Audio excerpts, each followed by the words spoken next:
Polling stations have closed in Egypt after the final day of a three-stage vote, the country's first democratic election in more than half a century. Final results are to be announced next week, with the Muslim Brotherhood being the favourites after clinching the lead in the first two stages of the vote last year. Earlier rounds were overshadowed by clashes between protesters and the army.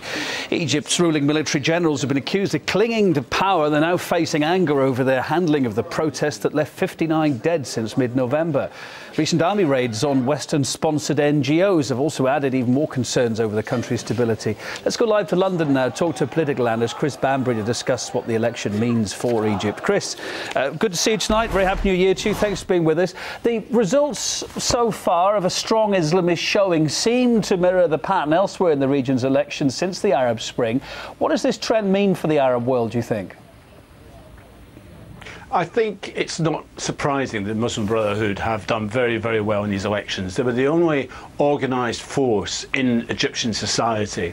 They had an ambiguous role under Mubarak. Formally, they were banned, but actually they were allowed to participate in political life in Egypt, and therefore they had a network, they had popular support, they've had popular support for several decades in Egypt. And as I say, they're the only organised force who were able to really effectively wield an election campaign which could do well.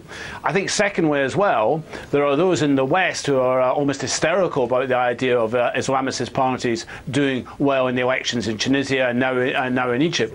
I think you have to say that, you know, if you give people the right to determine their own future, it was always going to be the case that Islamist parties would do well in Egypt as they did in Tunisia. So I don't think it's a surprise.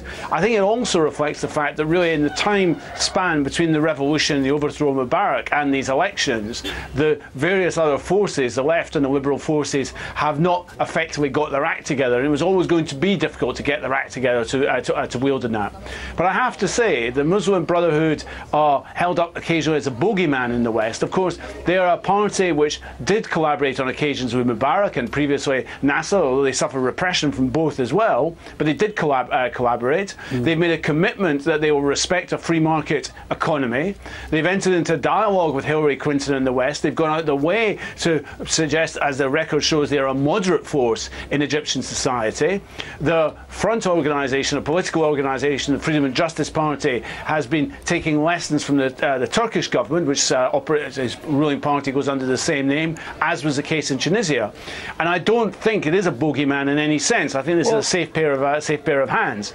Chris, though, I mean, portraying themselves as a moderate force, one thing, but a Muslim Brotherhood spokesman has already told local media that his party is set to grant immunity to army officers who killed protesters in the recent clashes. Surely that adds to the fears of a possible alliance between the Islamists and the ruling military, no?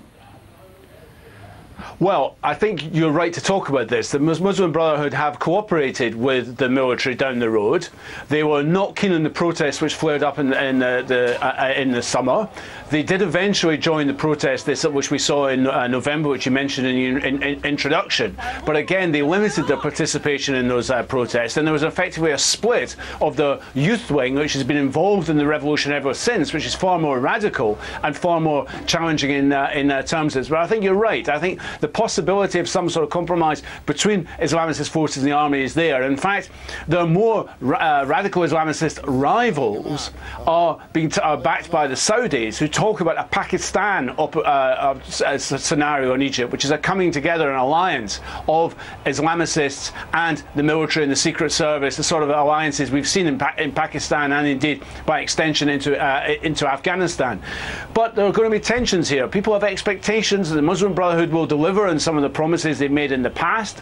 They contain more radical elements, particularly among the youth, people who want democracy, want more radical change, and they will be expecting as well that Mubarak should be brought to justice, and some of those officers responsible for the torture and the killing of activists in the most recent months should be dealt with. And any talk about an amnesty for the military, I think, will inflame the situation. It has to be said that many of those people who, when Mubarak fell, looked to the military as safeguarding the revolution, have now turned against them because of their record in office over the last few months. Chris, final 30 seconds. What role now for Washington in Egypt as we head into 2012? Thinking, of course, of last week's raids on American-sponsored NGOs, etc., etc. What's Washington's role going to be? I think Washington has got a very poor role. Obama and Clinton had to stand back and watch the fall of Mubarak. They didn't like it. They had to say weasel words that they were supported the revolution.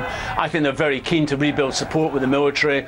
It was, after all, their key ally along with Israel. But I think the Americans have taken a hit in Egypt, and I think those raids were a warning to the White House that, yeah, of course we'll play ball with you on occasion, but we're not going back to the situation as it was before the fall of Mubarak. And I think overall the Arab Spring, despite some of the voices made in Washington, has been a blow to Washington, having to sit back and watch the fall of people like Mubarak and possibly Salih in Yemen, or he's still clinging on. The Americans are undoubtedly taking a hit and are worried about more radical forces emerging in the region, and worried about the challenges that may arise to its ally Israel in Egypt, in Tunisia and other countries in the Middle East.